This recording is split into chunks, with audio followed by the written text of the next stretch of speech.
कमलेभ्यो नमः।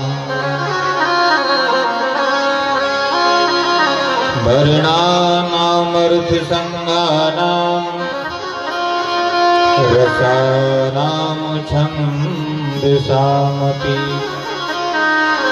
मंगलानां च कर्तारौ वन्दे वाणी विनायकौ। नमः परमहंसास्वादित चरण कमल चिन्मकरन्दाय भक्ति जनमानस निवासाय श्री रामचन्द्राय।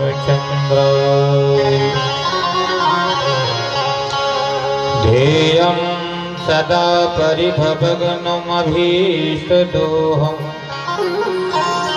तीर्थास्पदं शिवविरञ्चिनुतं शरण्यं प्रत्यार्तिहं प्रणतिपालभवाभिभूतं वन्दे महापुरुषते चरणारविन्दम्। बंशी विभूषित करार नवनीरदाभ पीताम्बराधरुणबिम्बिफलाधरोष्ठा पूर्णेन्दु सुन्दर मुखा दरभिन्दनेत्रात् कृष्णात् परं किमपि तत्त्वमहं न जाने। तप्त कांचन गौरांगी राधा वृंदावनेश्वरी वृषभानुसुते देवी प्रणमामि हरिप्रिये। नारायणं नमस्कृत्य नरैः चैव नरोत्तमम् देवीं सरस्वतीं व्यासं ततो जयमुदीरयेत्।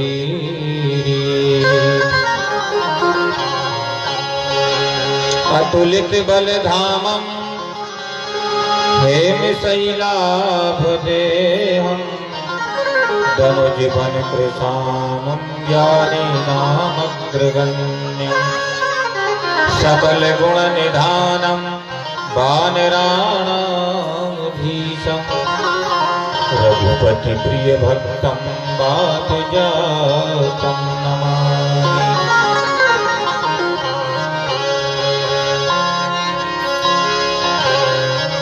जिनकी सुमरन से सदा होता पूर्ण काम उन स्वामी गणराज को मेरी बारंबार प्रणाम। कृष्ण जिनका नाम है गोकुल जिनका धाम ऐसे शोभा धाम को मेरी बारंबार प्रणाम। भक्ति भक्ति भगवंत गुरु चतुर नाम बपुए इनके पद वंदन किए ना सही विघ्न अनेक। जय जय श्री राधा रमण जय जय नवल किशोर जय गोपी चित चोर प्रभु जय जय माखन चोर। सभी द्वारन को छोड़ के आयो तेरे द्वार अंजनी सुत हनुमान जी मेरी जोर निहार। बोलिए भक्तवत्सल भगवान की जय। श्री राधा कृष्ण भगवान की जय। श्रीमद्भागवत महापुराण की जय। श्री सुखदेव भगवान की जय। श्री हनुमान जी महाराज की जय। नमः पार्वती पतये हर हर महादेव।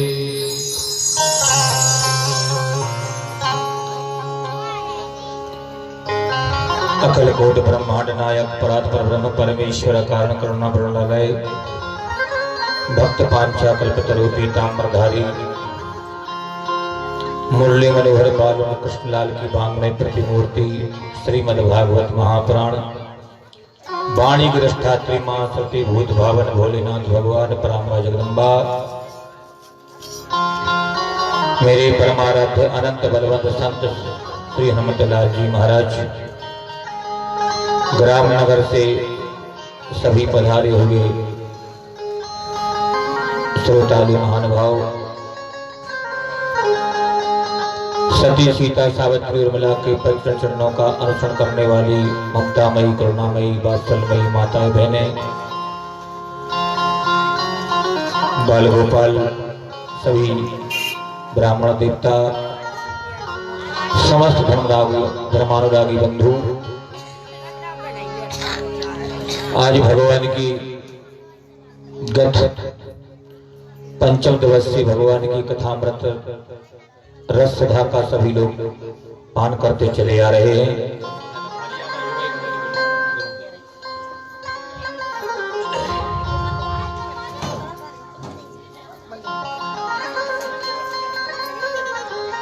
आज भगवान की कथा का षष्ठम दिवस अग्रसर बेला की ओर है।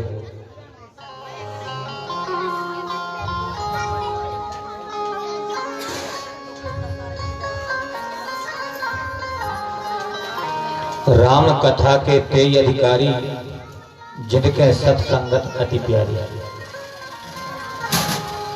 भगवान की कथा का अधिकारी कौन है? जिनको सत्संगत अति प्रिय लगती है वही भगवान की कथा के अधिकारी है। और क्रोध ही सम कामई हरि कथा ऊसर बीज बये फल जथा।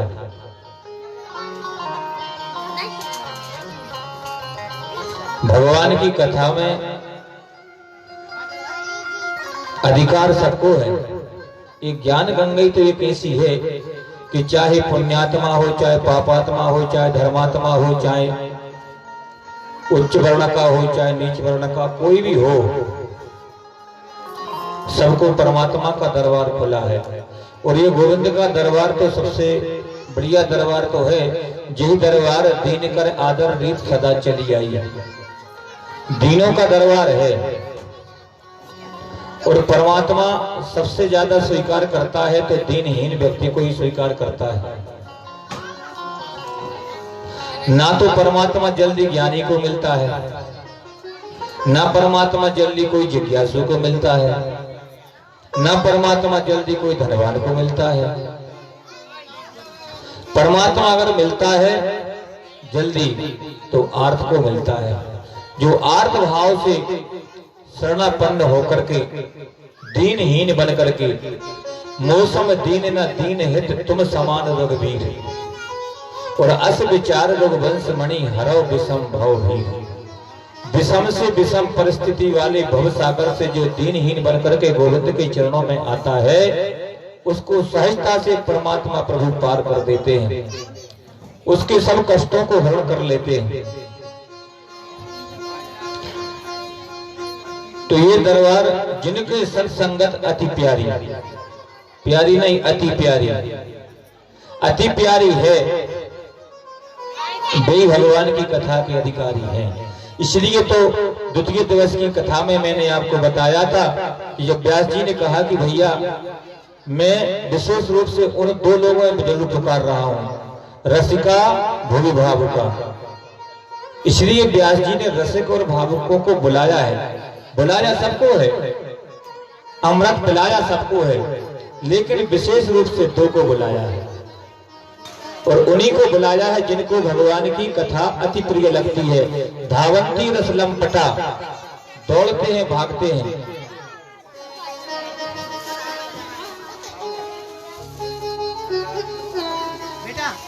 ऐसों को गोविंद ने और व्यास जी महाराज ने अपने दरबार में शीघ्रता से बुलाया है। तो हम और आप भी शेष भगवान की 2 दिन की एक कथामृत गंगा शेष 2 दिन और बहना है, आज और कल। तो अपने इस मानव जीवन को धन धन्य बनाने के लिए, कृतार्थ करने के लिए और अति शीघ्र सभी लोग अधिक संख्या में पधारें, भगवान की कथा का रसास्वादन करें। आइए 2 बार बड़े प्रेम से परमात्मा का नाम मनोरवाणी को व्यक्त करने के लिए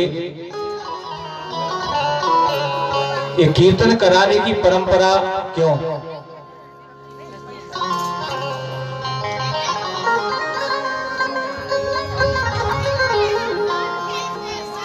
भगवान की कथा हमारे हृदय में अंदर प्रवेश जभी करती है जब हमारा पात्र शुद्ध हो जाए। अगर किसी वस्तु में खटाई रखी है और उस वस्तु में अगर तुम अमृतमय दूध को रख दोगे तो वह दूध खट जाएगा, काम का नहीं बचेगा, किसी काम का नहीं रहेगा। तो हमारे भीतर जो खटाई भरी है इस पात्र में, उस खटाई को हम निकालें, उसको दूर करें। कुछ ना कुछ एक अवगुण दुर्गुण हम छोड़ें। एक भी अगर हम दुर्गुण छोड़ देते हैं, अवगुण छोड़ देते हैं, तो न जाने कौन से गुण पर दयानिधि भीर जाते हैं। यही हरि भक्त कहते हैं, यही सद ग्रंथ गाते हैं। न रोए दुई पिता की वेदनाओं पर। अपने पिता की जब मृत्यु हो गई तो भगवान रोए नहीं और जटायु को गोद में लेकर प्रभु आंसू बहाते। जिस जटायु ने केवल परोपकार किया था, उस परोपकार के बदले में परमात्मा ने अपनी गोदी में बिठा करके और अपने नेत्रों के आंसुओं से धो डाला। और जिस पिता ने इतनी बड़ी तपस्या की, मां कौशल्या दशरथ ने मनुष्य रूपा से लगाकर, कश्यप से लगा करके यहाँ तक की उन दशरथ जी के लिए महाराज श्री राम जी ने एक आंसू नहीं बहाया और एक गीत को लेकर के और गोविंद ने आंसू बहाए। तो क्यों बहाए? वह आर्थ था और परोपकार किया था उसने। परहित बस जिन के मन माही, जिनको जग दुर्लभ कछु नहीं। संसार में सब सुलभता से प्राप्त हो जाता है। आइए 2 बार बड़े प्रेम से प्रभु का नाम।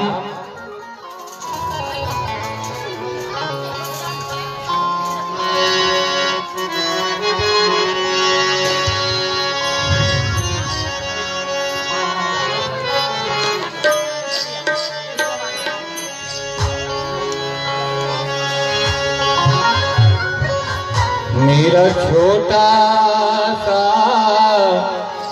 संसार हरिया जाओ एक बार। मेरा छोटा सा संसार हरिया जाओ।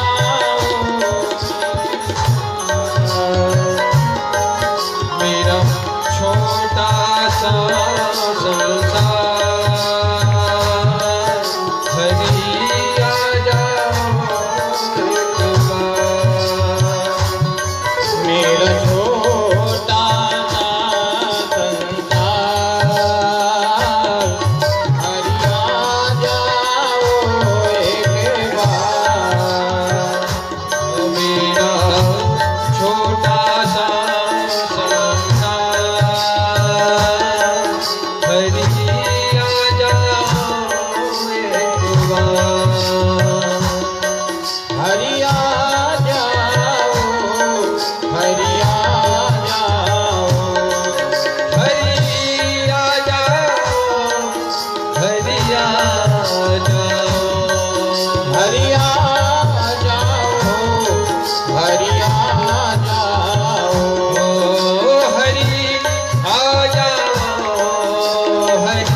दिखाया है, लाखों को दर्श दिखाया है। प्रभु मुझको क्यों तरसाया है, प्रभु मुझको क्यों तरसाया है। ये कैसी तुम्हारी माया है, ये कैसी तुम्हारी माया है।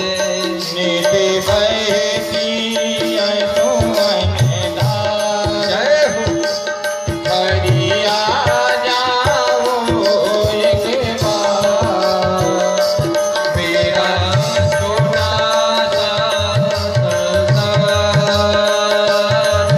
हरि आ जाओ एक बार, मेरा छोटा सा संसार, जय हो, हरि आ जाओ एक बार, मेरा छोटा सा संसार,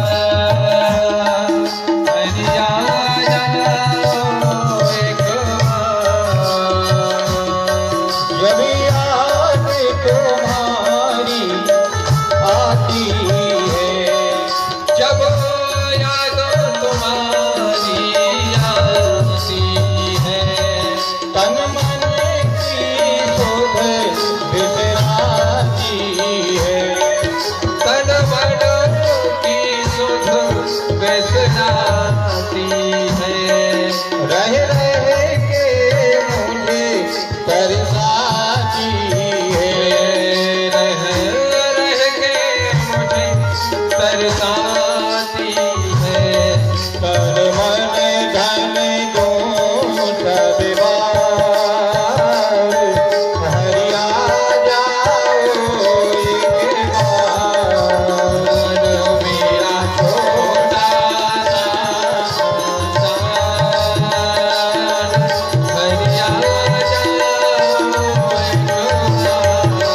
बार, मेरा छोटा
सच्चिदानंद भगवान की जय।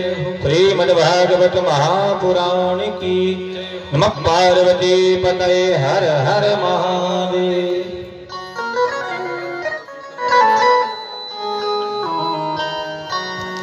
परम मंगलमय भगवत स्वरूप श्रीमद्भागवत महापुराण अंतर्गत कल आप लोगों ने बड़ी ही सुंदर कथा का श्रवण किया।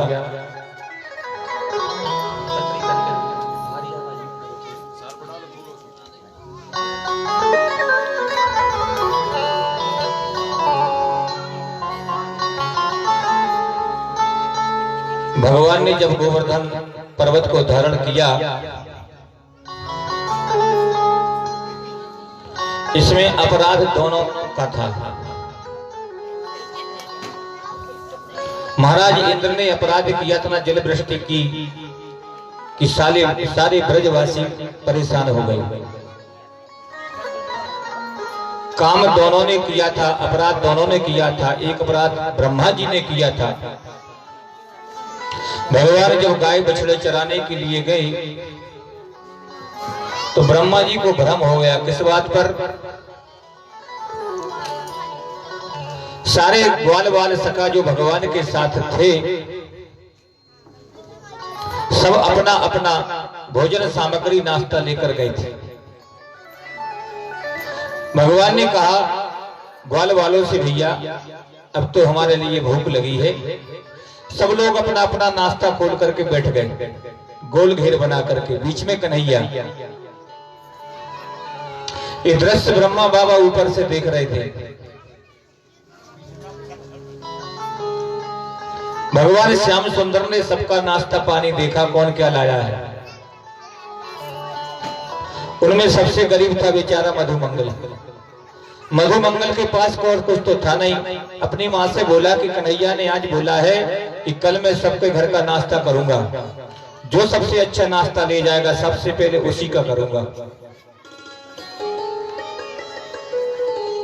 पूर्णमासी मैया ने कहा कि बेटा और तो कुछ है नहीं।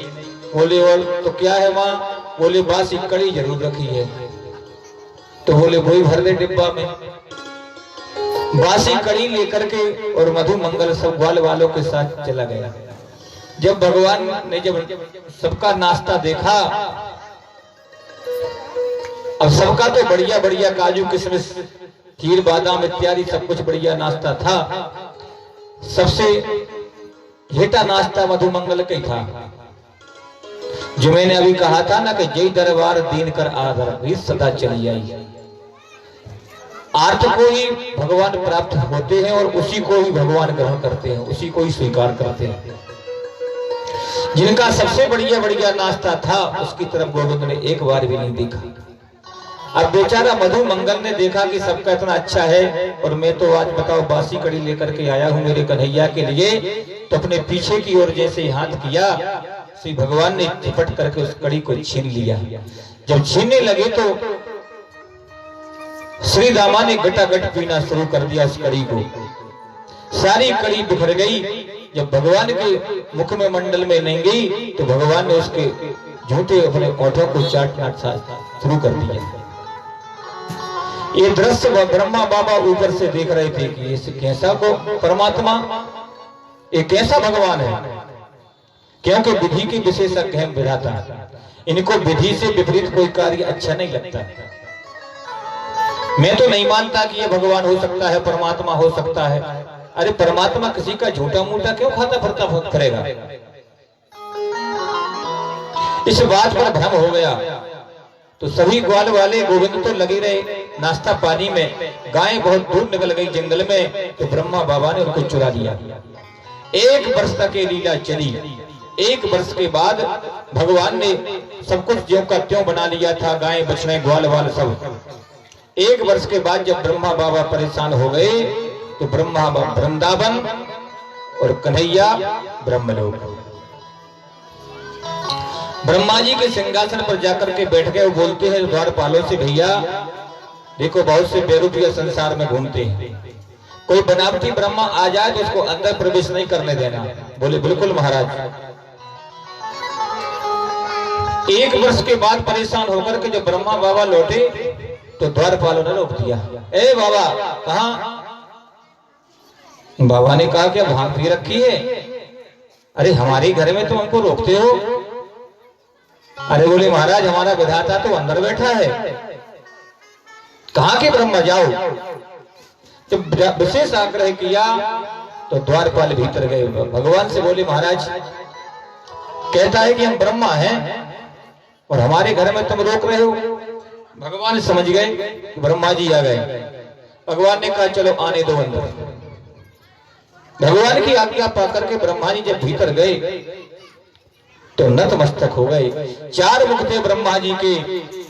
4 मुख वाले ब्रह्मा भी भगवान की लीला में चक्कर में पड़ गए और भगवान की 4 परिक्रमा लगाई। गोविंद मुझसे भूल हो गई, क्षमा कर देना। लेकिन भगवान ने ब्रह्मा को क्षमा नहीं किया और इंद्र को क्षमा कर दिया। अपराध दोनों ने किया था। अंतर इतना था कि भगवान से भगवान के भक्तों को 1 वर्ष ब्रह्मा ने दूर रखा और जो अपराध भगत कर करही राम रोष पापक सो जरई। गोविंद का कहना है कि मेरा अपराध कोई संसार में कर दे तो मैं क्षमा कर दूंगा। और हैं ऐसे संसार में बहुत से लोग, अगर हमारा कोई काम बिगड़ गया, विशेष हम पर आपत्ति पत्ति कष्ट आ गए तो आजकल के सांसारिक लोग भगवान को गाली सुनाने लगते हैं। सुनाते हैं लोग, गाली देते हैं। लेकिन भगवान का कहना है कि मेरा अपराध तो मैं क्षमा कर दूंगा, लेकिन मेरे भक्त का अपराध कभी क्षमा नहीं कर सकता। तो भगवान के भक्तों को 1 वर्ष तक ब्रह्मा जी ने बिलग रखा परमात्मा से। तो ब्रह्मा जी को 4 परिक्रमा लगाई ब्रह्मा ने, लेकिन भगवान ने एक बार भी आंख उठा करके ब्रह्मा तरफ देखा नहीं, क्षमा नहीं किया। और इंद्र ने इतना प्रकोप किया, इतना पानी बरसाया, सारे ग्वाल सारे ब्रज को दबाना चाहा अपनी पूजन करवाने के लिए, लेकिन फिर भी भगवान ने क्षमा कर दिया। जब इंद्र ने यह दृश्य देखा, कितना पानी बरसा, सब कुछ हुआ और पूरे ब्रज का बाल बांका नहीं हुआ, अब वास्तव में विश्वास है कि गोविंद ने परमात्मा ने अवतार वास्तव में ले लिया है। इस विश्वास को मान करके और आकर भगवान की स्तुति करने लगा। विशुद्ध तत्वं तव धाम शांतम तपोमयं भस्त्रजास्तुमस्तुम मायामयोऽयं गुणैः प्रभाव ना विद्यते तेनुग्रहानुबन्धः। विशुद्ध तत्वम, अपने विशुद्ध मन से और भगवान की प्रार्थना करने लगा। हे तपोमय, हे माया से रहित गोविंद, हे गुणातीत, हे निर्विकार, मैं आपको बारंबार प्रणाम करता हूं। मुझसे भूल हो गई, लेकिन भगवान ने इंद्र को क्षमा कर दिया कि जाओ हम तुमको क्षमा करते हैं। किस बात पर? कि तुमने जितने भी ब्रजवासी ग्वालवाल मेरे भक्त लोग थे, आज तक जो मेरे पास नहीं आ पाए, आज तूने सबको इकट्ठा करके मेरे पास भेज दिया। ये बहुत बड़ा काम किया। इस बात पर रीझकर गोविंद ने उनको क्षमा कर दिया। सारे ब्रजवासियों को तुमने इकट्ठा करके गोवर्धन पर्वत के नीचे भेज दिया।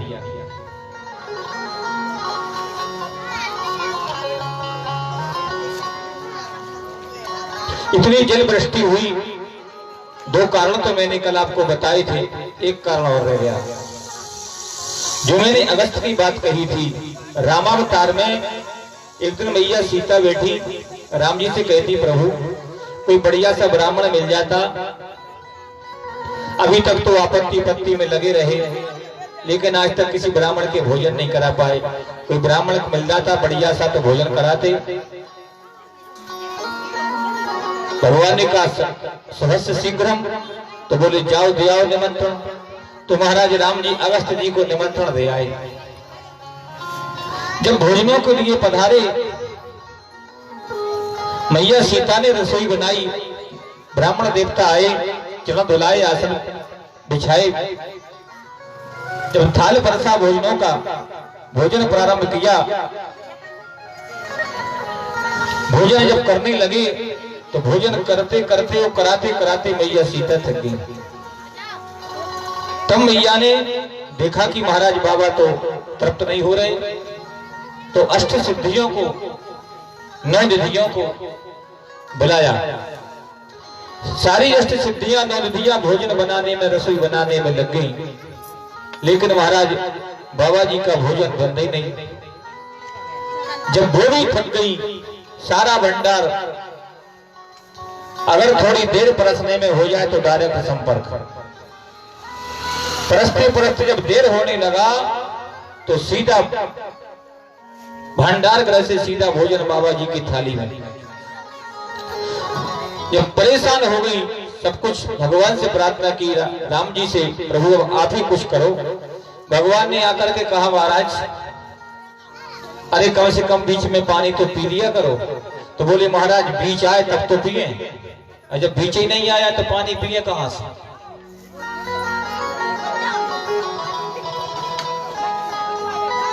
लेकिन जब परमात्मा तृप्त होता है तो संसार भी तृप्त हो जाता है। जब परेशान हो गई सीता मैया, अष्ट सिद्धियां 9 निधियां, भगवान ने देखा कि बाबा जी का तो बीच आ नहीं रहा। श्री भगवान ने अपने उधर पर हाथ घुमाया, तदीयं वस्तु गोविंदम तुभ्यमेव समर्पये ग्रहाण समको भूता प्रसीद परमेश्वरा। जैसी भगवान ने अपने नाभि पर कर कमल घुमाया, सोई महाराज जी को डकार आ गई। बोले, बस महाराज अब भोजन नहीं करता, अब तो मैं तृप्त हो गया। बोले, महाराज जल लाऊं? तो बोले, महाराज भोजन में तो अष्ट सिद्धियां 9 निधियां मैया सीता सरीसी भोजन में लग गई, आपको तृप्त नहीं करा पाए, तो बताओ जल कहां से पिलाएंगे? अब जल तो आपका उधार रहा। कब? बोले, द्वापर में, जब मैं कृष्ण अवतार में आऊंगा और जब गोवर्धन को धारण करूंगा तब आपको जल पिलाया जाएगा। आज वो समय आ गया, वो सारा जल और अगस्त महाराज पीते गए।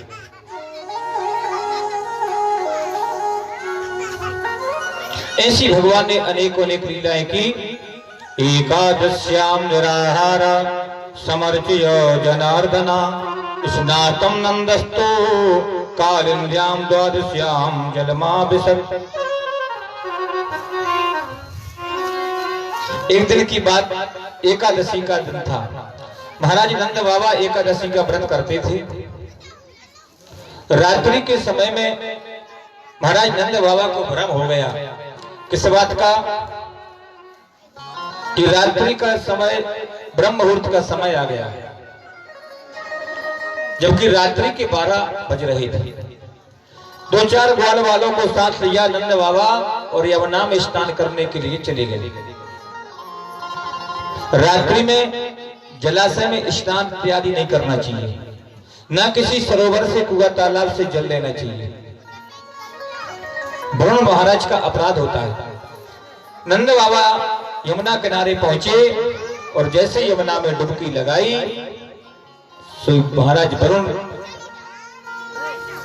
के द्वारपाल महाराज नंद बाबा को पकड़ करके ले गए।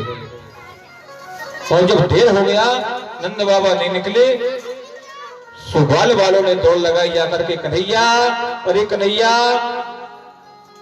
तुम्हारे पिताजी नंद बाबा को पता नहीं कौन ले गया, यमुना में स्नान कर रहे थे, अभी तक नहीं निकले। ऐसी डुबकी लगाई। भगवान ने ध्यान धर करके देखा तो नंद बाबा तो वरुण लोक में, वरुण के यहाँ वरुण ने जाकर के बांध करके नंद बाबा को डाल दिया, एक तरफ बैठा दिया। भगवान ने सीधे दौड़ करके छलांग लगाई और समुद्र में प्रविष्ट होकर के सीधे वरुण लोक पहुंचे। जैसे ही महाराज कन्हैया वरुण लोक में पहुंचे तो वरुण उठ करके बड़ा भगवान का स्वागत किया, अपने सिंहासन पर बिठाला, भगवान की बहुत पूजा की। बंदे बंदे नंद बाबा देख रहे थे कि देखो, अरे मुझको तो बांध करके रखा है और भैया मेरी कन्हैया की कौन सी रिश्तेदारी निकल आई इससे, इसको बिठा कर कितनी पूजा कर रहा है।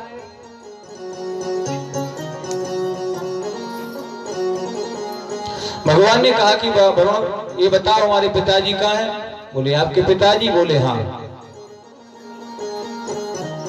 अरे जो तुम रात्रि में पकड़ करके लाए ना, यमुना में स्नान कर रहे थे, वो मेरे पिता हैं। अच्छा महाराज, मुझको तो पता ही नहीं था। तत्काल नतमस्तक होकर के और महाराज नंद बाबा को मुक्त किया और भगवान के चरणों में क्षमा प्रार्थना की। प्रभु मुझसे भूल हो गई, मुझको मालूम नहीं था कि आपके पिताजी। ये सब दृश्य जब ग्वाल वालों ने देखा तो ग्वाल वाल कहते कन्हैया तू तो साक्षात भगवान है। कई बार ग्वाल वालों ने भगवान से भगवान बनाने की चेष्टा की, लेकिन भगवान ने कोई ना कोई बात पर उनको भगवान बनने का आश्वासन नहीं दिया। जब गोवर्धन धारण किया तो भी ग्वाल वालों ने कहा कि गोविंद ये काम तो सिवा कन्हैया के भगवान के सिवा कोई नहीं कर सकता, तुम भगवान है। बोली मैं बिल्कुल भगवान नहीं हूँ। जब भगवान नहीं है तो इतना बड़ा पर्वत कैसे उठा लिया? बोले तुम्हें पता ना है? बोले बिल्कुल नहीं। कछु दधि माखन बल बड़ो, कछु कोपन करी सहाय, और राधा जोगी कृपा से मैंने गोवर्धन लियो उठाए। इसमें मेरा कोई पुरुषार्थ नहीं, ये तो जो सब तुम्हारे ग्वाल वालों का मैंने दूध दही मक्खन छीन करके खाया है ना, ये उसका बल बढ़ गया था, और राधा जी की कृपा से मैंने इस गोवर्धन को उठाया है। आज फिर जब इस बात को कहा ग्वाल वालों ने, तो कन्हैया ने कहा मैं बिल्कुल भगवान नहीं हूं, लेकिन तेरा इतना स्वागत सत्कार। अच्छा कन्हैया एक बात कहना चाहते हैं। बोले कहो। हम तेरे, तू बार बार कहता है हमारा बैकुंठ धाम बैकुंठ धाम, हम तुम्हारे बैकुंठ धाम का दर्शन करना चाहते हैं। बोले चलो लगाओ सरोवर में डुबकी। एक सरोवर में डुबकी लगाई और सारे ग्वाल वाल भगवान के बैकुंठ में। अब जैसे बैकुंठ में पहुंचे महाराज तो कोई से बात ही ना करे, ना राम राम, ना श्याम श्याम, ना सीताराम, ना नमस्कार, ना कुछ नहीं। ग्वाल बोले कन्हैया भैया तेरे कैसे बैकुंठ है? यहाँ तो कोई काउ से राधे श्याम सीती राम ना करे। एक से बढ़कर एक महारथी बैठे बढ़िया सब कुछ। ग्वाल वाल परेशान, और कन्हैया की तो बड़े ठाट बाट साहब। अब बैकुंठ में बताओ भगवान की कहां तक कमी रहेगी ठाट बाटों में। ग्वाल वाल बोले कन्हैया भले तेरे बैकुंठ है तो भले अच्छे लगे, लेकिन तेरे बैकुंठ में हमारे वृंदावन जैसे आनंद ना है। वृंदावन जैसा आनंद तो तेरे बैकुंठ में ना है भैया। यहाँ तो ऐसे लगता है जैसे कि हम कोई विदेश में पहुंच जाते ना, तो विदेश में हमारी कोई सी पहचान है, कोई बात पूछने वाला नहीं। तो भैया हमें तो ऐसे लगता है जैसे हम कोई विदेश में आ गए। कन्हैया तू तो जल्दी चल, अपने वृंदावन से अच्छा तेरा बैकुंठ नहीं। और हमारा वृंदावन कैसा है? एरी वृंदावन धाम अपारे, रटे जा राधे राधे। वृंदावन धाम अपारे, रटे जा राधे राधे। वृंदावन धाम अपारे, रटे जा राधे राधे। रटे जा राधे राधे, कहीं जा राधे राधे। रटे जा राधे राधे, कहे जा राधे राधे।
ने कहा कि कन्हैया ऐसे वैकुंठ को हमें दर्शन ना करना, अरे हमारे वृंदावन से अच्छा तो वैकुंठ भी नहीं है।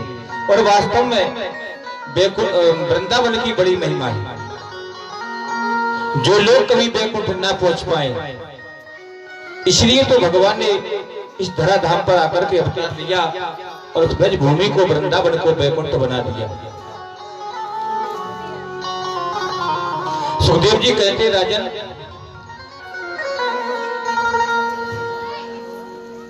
आज वो समय आ गया जिन ब्रज बालाओं के लिए गोविंद ने आश्वासन दिया था कि आगे चलकर हम आपको और वर्ण करेंगे।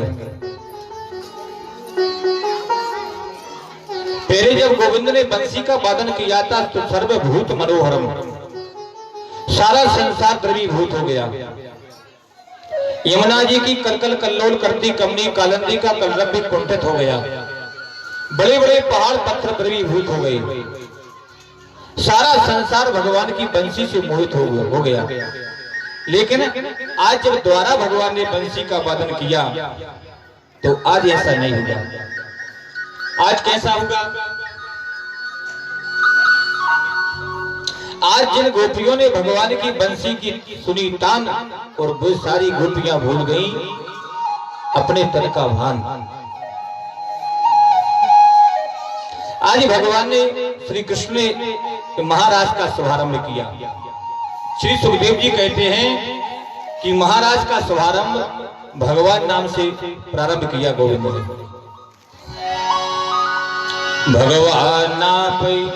भगवान ना पिता रात्रि शरदो फुल्ल मल्लिका वीक्षिरन्तु मनश्चक्रे योग माया मुपाश्रिता।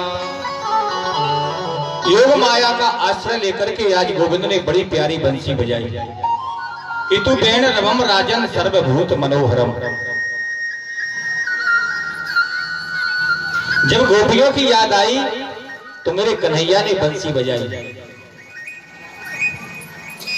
निशम गीतम तदनंगे वर्धनम, निशम गीतम तदनंगे वर्धनम।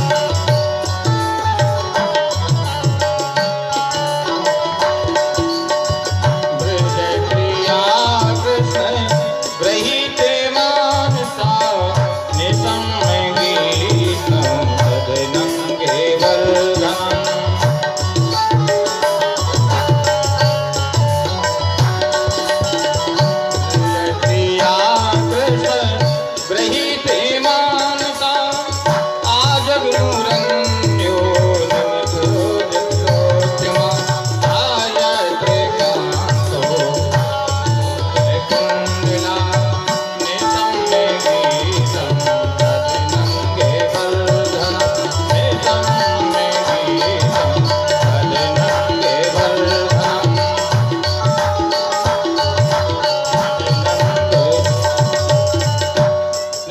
गीतम तदनंग वर्धनम जगौ कलौ बाम दशाम मनोहरम।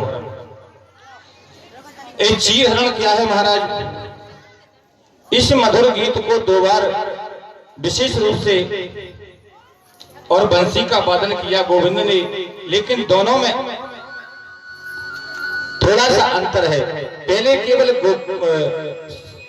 सारे संसार में इस बंसी की तान को सुना था, लेकिन अब की बार जितनी गोपियों को आश्वासन दिया था उन्हीं गोपियों ने बंसी की तान को सुना। जब परमात्मा ने चीरहरण किया था, जब तक जीव का चीरहरण गोविंद ना कर ले तब तक उस जीव को रास में प्रवेश नहीं मिलता।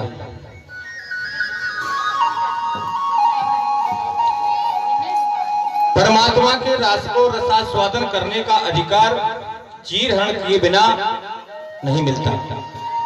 ये आवरण भंग लीला है।